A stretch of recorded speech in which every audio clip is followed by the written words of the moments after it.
Welcome to guidance group. जैसे ही हमने आपको प्रॉमिस किया था कि जितनी भी नई एडवर्टाइजमेंट आएगी उन सारे के बारे में हम आपको इंफॉर्मेशन शेयर करते ही रहेंगे। वैसे ही आज यानी 20 अक्टूबर 2021 को आईबीपीएस की पीओ एग्जामिनेशन की नोटिफिकेशन आ चुकी है और ये है 2021 साल के लिए एग्जामिनेशन के बारे में। आगे जाने से पहले मैं आप सबसे एक रिक्वेस्ट करता हूं कि अब तक जितना भी आपने हमारे वीडियोस को सराहा है, वैसे ही अगर आप नए हो हमारे चैनल पर तो प्लीज चैनल को सब्सक्राइब कीजिए और इस वीडियो को लाइक कीजिए और ज्यादा से ज्यादा लोगों तक इसे शेयर कीजिए। आपके कोई भाई बहन कोई होगा जिनको ये इंफॉर्मेशन इंपॉर्टेंट है, प्लीज उनके साथ ये एडवर्टाइजमेंट और ये वीडियो शेयर कीजिए। कहीं पर भी आपको कोई भी दिक्कत आए ये फॉर्म भरते वक्त, तो नीचे डिस्क्रिप्शन में दिए हुए नंबर पर आप हमको फोन कर सकते हो और हम आपकी सहायता के लिए अवेलेबल है। चलिए देखते हैं कि ये आईबीपीएस की एग्जामिनेशन जो पीओ के लिए आई है, इसके क्या इंपॉर्टेंट पॉइंट्स आए हुए हैं इस नोटिफिकेशन में। हमारा ये एक हमेशा इंपॉर्टेंट एस्पेक्ट रहा है कि आप हर एक कैंडिडेट की ये एक दायित्व है कि उसने ये पूरा नोटिफिकेशन स्टार्ट टू एंड पढ़ना ही चाहिए। ऑलराइट, इसके पीछे इंपॉर्टेंट क्या है, क्योंकि बहुत सारी बारकाइयां होती है जो हमें समझना जरूरी होता है और वो नोटिफिकेशन पढ़कर ही समझ में आता है। जितने भी नए बच्चे होंगे जो फॉर्म भर रहे हैं उनके लिए भी ये इंपॉर्टेंट एस्पेक्ट है कि नोटिफिकेशन पढ़ा जाए। ठीक है, तो उसी को सामने रखते हुए यहां पर उन्होंने क्या कहा गया है कि ये जो एडवर्टाइजमेंट आई है ये है पीओ प्रोबेशनरी ऑफिसर इस पोजीशन के लिए। आप तो जानते ही हो पीओ यानी क्या आपको पोस्ट मिलती है बैंक में, असिस्टेंट मैनेजर की प्राइमरी पोस्ट मिलती है एंड ऑब्वियसली फिर आप अपने मेहनत से ऊपर ऊपर तक जाते हो। ये इनकी जो डेट्स आई हुई है यहां पर देखिए उन्होंने हेडिंग में ही हाईलाइट किया हुआ है कि the online examination preliminary and main for the next common recruitment process for selection of personnel of probationary officer or management trainee post in participating banks is tentatively scheduled in December 2021 और January 2022। यानी ये जो schedule आया है और उसकी जो dates I है ये टेंटेटिव है। अब यहां पर हर साल आइडियली हर एक एग्जामिनेशन, चाहे वो आईबीपीएस हो, एसबीआई हो, आरबीआई हो, XYZ कोई भी हो, हमेशा एक कॉन्फिडेंट डेट बताते हैं।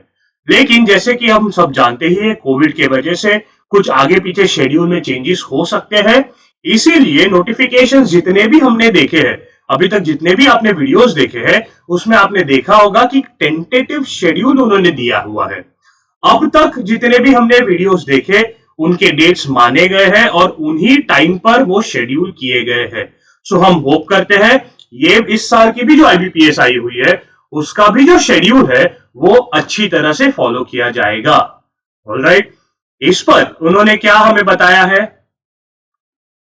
सबसे इंपॉर्टेंट डेट्स हम पहले देखते हैं, या फिर चलो जैसे हम स्क्रॉल करते जाते हैं हमें दिखाई देता है उस चीजों पर हम ध्यान देते हैं। एक मिनट। यहां पर उन्होंने बताया है कि पार्टिसिपेटिंग बैंक्स कौन से हैं। जैसे कि हम जानते ही है लगभग 18 से 19 अलग अलग नेशनलाइज बैंक्स है।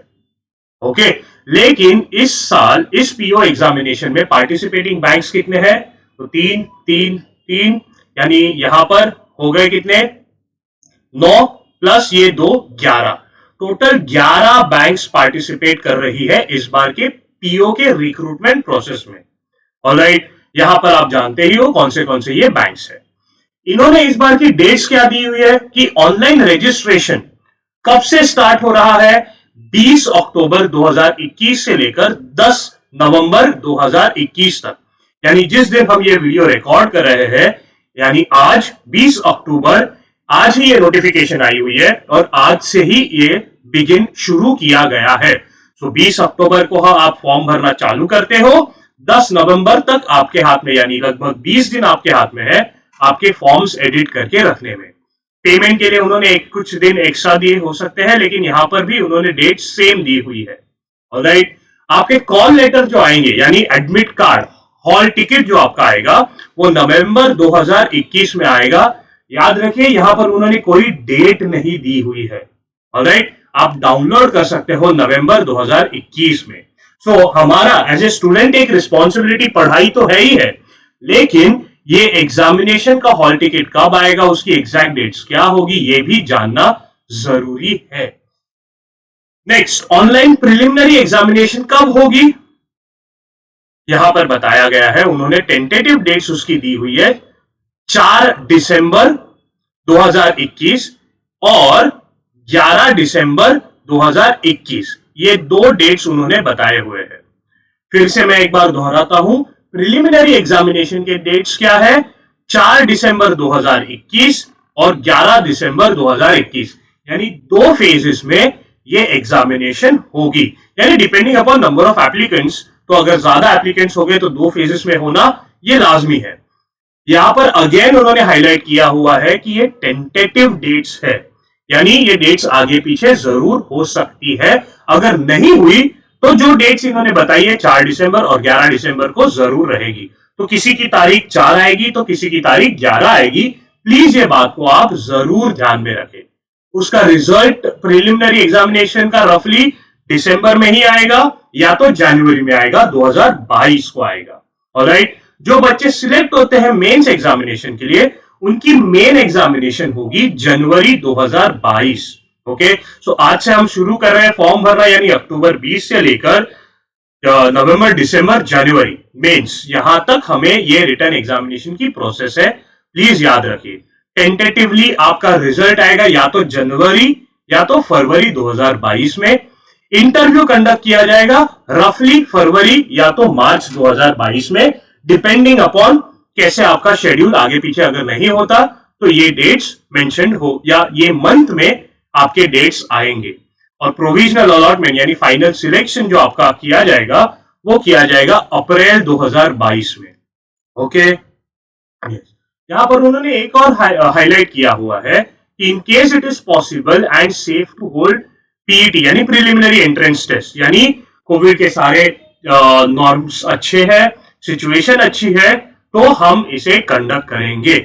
ऑलराइट, और अगर इम्पॉसिबल हो गया, कुछ आ गया कोविड की और एक और थर्ड वेव आ गई या कुछ हो गया, तो शायद ये पोस्टपोन हो जाए, तो उनके वेबसाइट पर आपने ध्यान रखना है कि आगे की डेट्स क्या आएगी।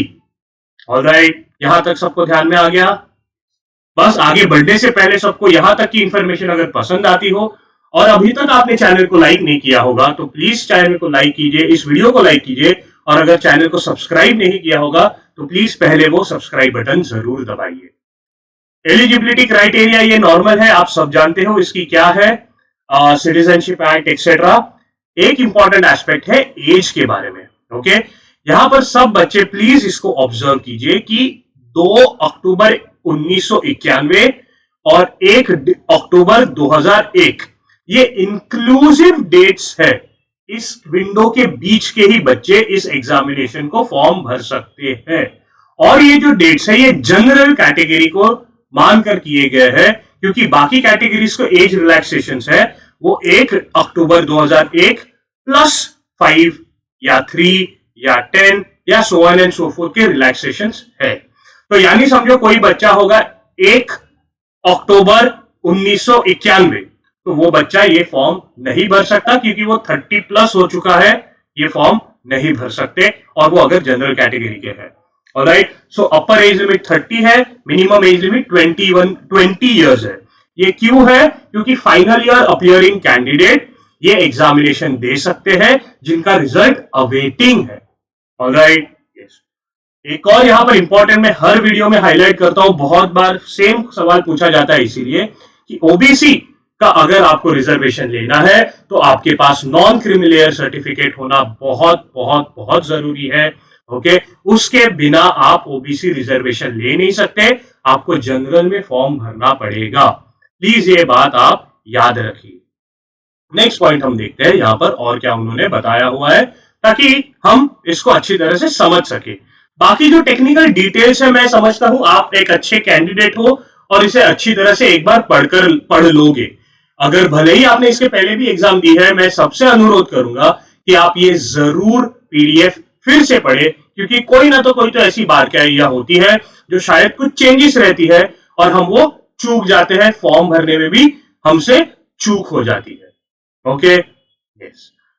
नेक्स्ट पॉइंट में जरा स्क्रॉल अप कर लू, हमें क्या इंपॉर्टेंट देखना है। बाकी एक क्राइटेरियाज है दिव्यांग लोगों के, जो आप जानते हो, जो जो उस क्राइटेरियाज के होंगे प्लीज उसे एक बार ऑब्जर्व कर लेना।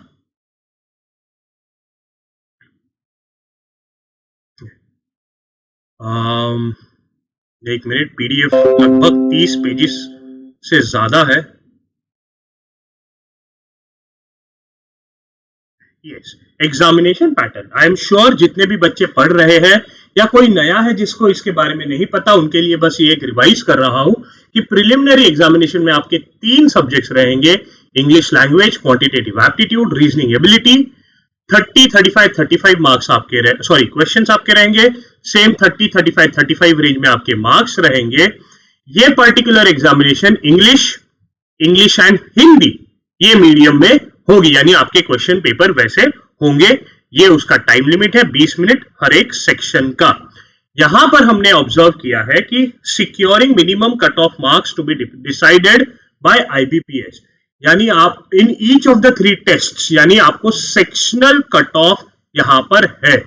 मैं भूल रहा हूं, अभी हमने एक और वीडियो किया था कुछ दिनों पहले जिसमें हमने देखा था कि सेक्शनल कट ऑफ नहीं है, ओवरऑल कट ऑफ थी, लेकिन इस आईबीपीएस पीओ एग्जामिनेशन में सेक्शनल कट ऑफ है। प्लीज याद रखिए और अपने क्वेश्चन पेपर को उसी तरह से सॉल्व करें। अगर आप कोई बच्चा प्रीलिम पास क्वालिफाई करता है तो नेक्स्ट राउंड मेंस एग्जामिनेशन में जाता है, जहां पर आपके कुछ टॉपिक्स बढ़ते हैं एग्जामिनेशन में, जैसे रीजनिंग एंड कंप्यूटर एप्टीट्यूड जुड़ जाता है, जनरल इकोनॉमी बैंकिंग अवेयरनेस जुड़ जाता है, English language, data analysis and interpretation, DA and DI जिसे हम कहते हैं। कुल मिलाकर ये 200 नंबर के लिए किया जाता है, 155 क्वेश्चन होते हैं, 200 नंबर और 3 घंटे। ऑलराइट, प्लीज ये अच्छी तरह से याद रखें। और ये होने के बाद ही आपकी इंग्लिश लैंग्वेज की रिटन टेस्ट होती है, जहां पर आपको letter writing and essay writing करना है। ओके, बहुत बार बच्चे इसको समझते ही नहीं है और सिर्फ पूरा साल भर क्वांट्स के डर में बैठे रहते हैं, और जहां पर हमें लेटर राइटिंग, एसे राइटिंग की भी प्रैक्टिस की जरूरत है, उसे हम अनदेखा कर देते हैं और हमारा चांस यहां पर सिलेक्शन का गवा बैठते हैं। तो ऐसे नहीं होने देना है। जो कोई नया बच्चा है जिसको ये पता नहीं था, अगले साल समझो देना हो, तो प्लीज ये याद रखें, अगर हम भाषा में कमजोर है तो उस पर हमें सिर्फ लैंग्वेज का पेपर जो प्री या मेंस में आने वाला है वही नहीं, लेकिन letter writing and essay writing पर भी मेहनत करना है। ठीक है, यहां पर देखिए लिखा हुआ है, descriptive paper of English language, letter writing and essay may be evaluated by an automated scoring mechanism for identifying features related to writing proficiency. This scoring mechanism is duly validated and evaluates test takers' proficiency in writing in English language in an objective manner, as the mechanism does not have any inbuilt biases for evaluating responses. So शायद ये आपके check किए जाएंगे by an automated machine. Okay, आपके written जो है language का। Alright, please इसे याद रखिए। नेक्स्ट, नेगेटिव मार्किंग है क्या? ऑब्वियसली 1/4 या हम कह सकते हैं 0.25 मार्क्स की आपको नेगेटिव मार्किंग इस एग्जामिनेशन में जरूर है। यहां पर हम नेक्स्ट देखते हैं कि कट ऑफ स्कोर कैसा काउंट किया जाएगा। कि each candidate will be required to obtain a minimum score in each test of online main examination and also at minimum total score to be considered to be shortlisted for interview. यानी आपके sectional cut off रहेंगे हर section में, plus end में आपको interview के selection के लिए आपका टोटल ओवरऑल कट ऑफ भी देखा जाएगा। ऑलराइट, और उसके बाद आप इंटरव्यू के लिए सिलेक्ट किए जाओगे। प्लीज इस बात को याद रखिए। तो सिर्फ सेक्शनल कट ऑफ पास होकर होना है क्या? बिल्कुल भी नहीं, आपको ओवरऑल कट ऑफ अचीव करनी है। अब फाइनल सिलेक्शन कैसा है? The total marks allotted for interview are 100. Minimum qualifying marks in interview will not be less than 40%, यानी 40 या उससे ज्यादा आपको इंटरव्यू में आने ही चाहिए। The weightage of online main exam and interview will be taken in the ratio of 80:20. यानी जो स्कोर आता है उसको 100 के नॉर्मलाइजेशन पर वो लोग लाएंगे और आपका मेंस का जो स्कोर होगा उसका वेटेज 80% होगा एंड आपका इंटरव्यू का जो स्कोर होगा 40 के ऊपर ही माना जाएगा आपका वैलिड स्कोर। इंटरव्यू का स्कोर जो होगा उसका वेटेज 20% पकड़ा जाएगा एंड फिर एक नॉर्मलाइज्ड फाइनल रैंक या फाइनल मेरिट स्कोर आपका बनेगा जिसके ऊपर डिपेंड करेगा कि आपका फाइनल रैंक क्या है और आपको कौन सी बैंक आपके चॉइस की मिलती है। प्लीज इस बात को समझे अच्छी तरह से कि इंटरव्यू में भी आपको 40% से ज्यादा आना जरूरी है। ऑलराइट, क्या लिखा है यहां पर ये लास्ट पैराग्राफ में, a candidate should qualify both in online main examination and interview and be sufficiently high in the merit to be shortlisted for subsequent provisional allotment process. Okay? Yes. Next हमें देखना था, यहां पर उन्होंने इसी notification में दिया है कि कौन से बैंक्स के कितने वैकेंसीज यहां पर आज इस एग्जामिनेशन में रिक्रूट करने के लिए दिए हुए हैं। बाकी आप नोटिफिकेशन के बीच के डिटेल्स है, टेक्निकल डिटेल्स है, डिक्लेरेशन वगैरह, कितनी फीस है, ये सारी चीजें तो आप जानते ही हो, उसमें हम हमारा आपका वक्त जाया नहीं करेंगे। यही एक इंपॉर्टेंट पेज आगे का है, अगर मैं सही हूं तो 19वें पेज नंबर पर है। यस, सो अगर हम ऑब्जर्व करें तो देखिए यहां पर उन्होंने दिया है bank of Baroda participating bank है लेकिन एक भी वैकेंसी नहीं है। वो क्यों पार्टिसिपेट कर रहा है पता नहीं, लेकिन नहीं है। Bank of India, bank of Maharashtra, Canara bank, central bank of India, so on and so forth, हर एक की अपनी अपनी टोटल सीट्स कितनी है, तो बैंक ऑफ इंडिया की 588 है, बैंक ऑफ महाराष्ट्र की 400 है, सबसे ज्यादा जो दिखाई देती है वो है यूनियन बैंक ऑफ इंडिया, वो है 912। टोटल सीट्स इस बार की है 4135। ऑलराइट, इसको याद रखें, ये बहुत नंबर है। कोई सोचे ना कि ये कम है या ये ज्यादा है, ऐसे बिल्कुल ना सोचे। टोटल सीट्स अब तक जो उन्होंने दी है वो है 4135। यहां पर इन्होंने इंडियन बैंक के जगह पर और पीएनबी के जगह पर एनआर लिखा है। एनआर क्या है? Not reported including backlog vacancies for some bank. So जब वो बैकलॉग वैकेंसीज के बारे में डिस्क्लोज करेगी वो बैंक्स, तब आईबीपीएस उनके नंबर ऑफ सीट्स के बारे में बताएगी। ओके, या फिर बैंक ऑफ बड़ौदा आगे जाकर में भी थोड़े दिनों बाद और अपने seats, number of seats disclose कर सकती है, तो वो एडिशन हो सकते हैं।